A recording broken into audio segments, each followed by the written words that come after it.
Heading into an NBA season that's drowned in uncertainty and skepticism, could the Los Angeles Clippers make NBA history in becoming the first team in NBA history, named the Los Angeles Clippers, to win a title? We can start with the fact that I'm not entirely convinced that there's a team that has more definitive depth than the Clippers this year, right?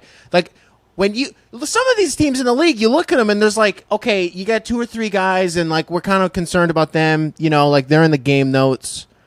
But if they go down, if they're day to day, God forbid something happens to them, the wheels fall off and the season's over. Those teams are typically going to be, in the bottom 4 anyways. So like, who cares? It's pretty inconsequential. Further up you go, you're going to have more guys. Some teams it's 4, some teams it's 5, some guys it's 6. I'm telling you, this Clippers team, like there might be 10. It's top to bottom, 2 full rotations full of guys where it's like, anybody can get a board, anybody can get a stop, anybody can get a bucket. This John Wall edition, I tell you what, can I fire off with just a garbage take? Can I just give you guys a dumpster take to start this off? Get it out of the way?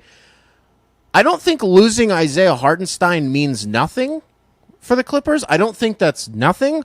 I think the fact that you can look at like, oh, Paul George and Kawhi are coming back, I think we'll be okay without Isaiah Hartenstein. But the point remains that he was a solid and reliable big. Is he better than like Zubats? I mean, at some things, yeah, but overall, probably not. And you know what, honest to God, might be the most terrifying thing about this Clippers team is how many playmakers they have that are like not labeled as playmaker, but they're like hidden. They're like hidden gems. It's like, no, you actually have to watch out for this guy's passing and his ability to create shots for other guys.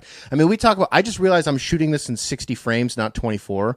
I'm pissed about that. I'm going to keep the video going though. You look at a guy like Luke Kennard, right? And in Detroit, we kind of started to see towards the tail end of his stint, like, wait a minute, is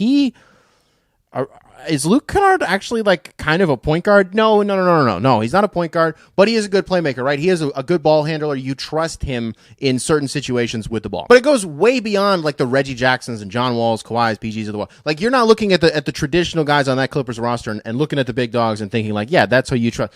I'm also thinking about like, what about like Amir Coffey, right? What about like Terrence Mann? Right? Like, what about like Norman Powell? Like, these are dudes who are, they have so many utility guys, so many Swiss Army knives. Didn't Amir Coffey, at some point last year, I was like, hey, Clippers fans, is there room on this bandwagon? Amir Coffey, sealed and signed, she's not my lover like Billie Jean, but the kid is mine. Motown Noah All-Star. The same guy who I'm pretty sure when the Clippers like dusted the Thunder by 50 to end the season, Amir Coffey put up like 35 and 14 on like 7 made threes. Can put a shoulder into somebody, can hit from 27. He does everything. Terrence Mann, I feel like is attempting to be a graduate of the Pascal Siakam school of, it's been 5 minutes and this guy scored 17 points. Where did that come from? I think he has that ability. He has that in him where he can score in bunches, lightning quick, like you won't even notice that it happened. The way that you'll watch your favorite team play the Raptors and you're 7 minutes into the game and the broadcast is like, and that bucket brings Siakam's total up to 18. And you're like, how did he get there so fast? You also have Robert Covington. And I've said this, I've said it 100 times. That teams don't win championships because they traded for Robert Covington. But that was last season. That was a year ago. This is now. He's just a guy on the roster. And Robert Covington is a really good guy to have if you want to win a championship. How long can we keep saying that about him, though? Like 2 more years? Are we past it already? Some people might be. I will always love Robert Covington. Let me tell you something. Let me go 0 for 2 on takes. Clipper games? Way better than Laker games. I'm telling you, man, it's an atmosphere thing because when you go to a Laker game, it's like very cinematic, right? They make it, they want it's like an experience, right? Like you're in LA, man. Like look at all these movie stars. We have this big drape. Like look at all this stuff. And like it really is a truly a great experience as a fan. But if you're just there for like basketball, right?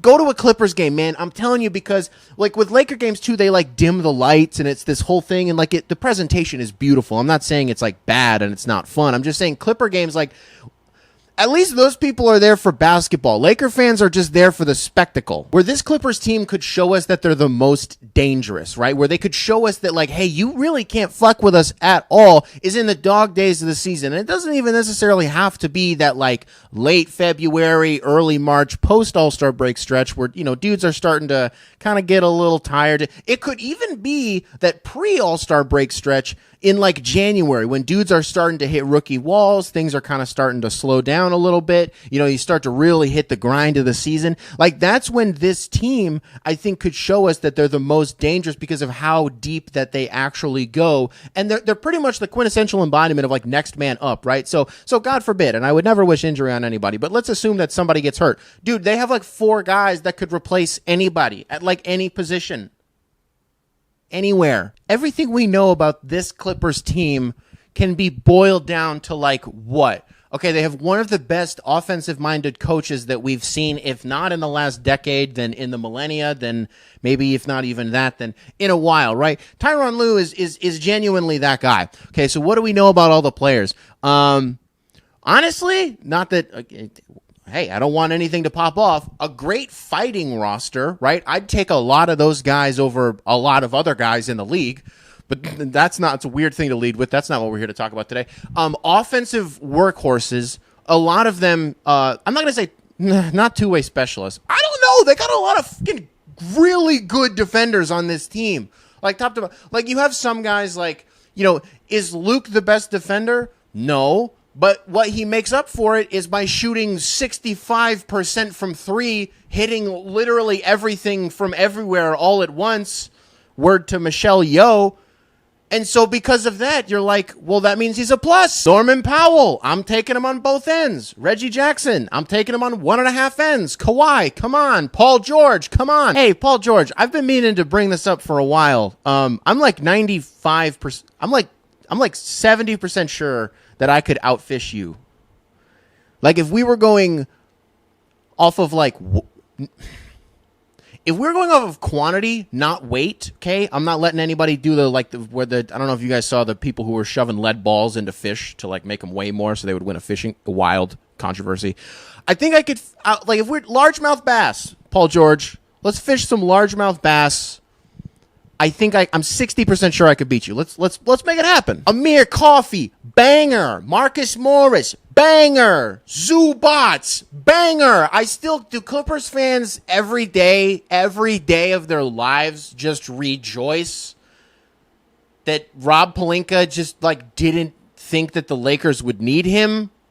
And so they were just like, here you go, Steve Ballmer. Like, what? I'm blanking. That feels like it was was that even Rob? Was that Mitch at the time? It was the Lakers. I'm pretty sure it was Rob, though. Also, are the Clippers, like, not one of the easier contenders to root for, if not the easiest in the league? I'm really trying to rack my brain and think, like, why would somebody look at the Clippers and be like, I don't want to root for them?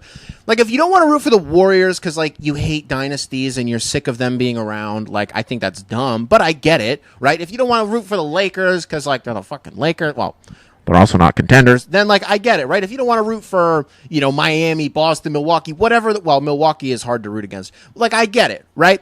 This Clippers team, I feel like even just from just strictly a basketball, if you take all of the politics of what comes with being an NBA fan, if you take all of that out of the equation, you just have a cast of super duper likable guys who are fucking great at what they do. So great at what they do that I mentioned everybody except for Nicholas Batum. The one guy I forgot to misname. I don't know why I said miss. It's kind of like when you're typing sometimes and you hear somebody say a word and you accidentally type that word, but I didn't hear or read it. I just said it.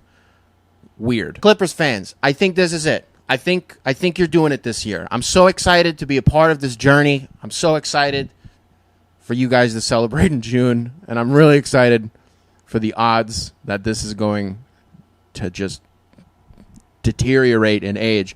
Clippers fans, this one's for you. I'm going to NBA champions. Book it.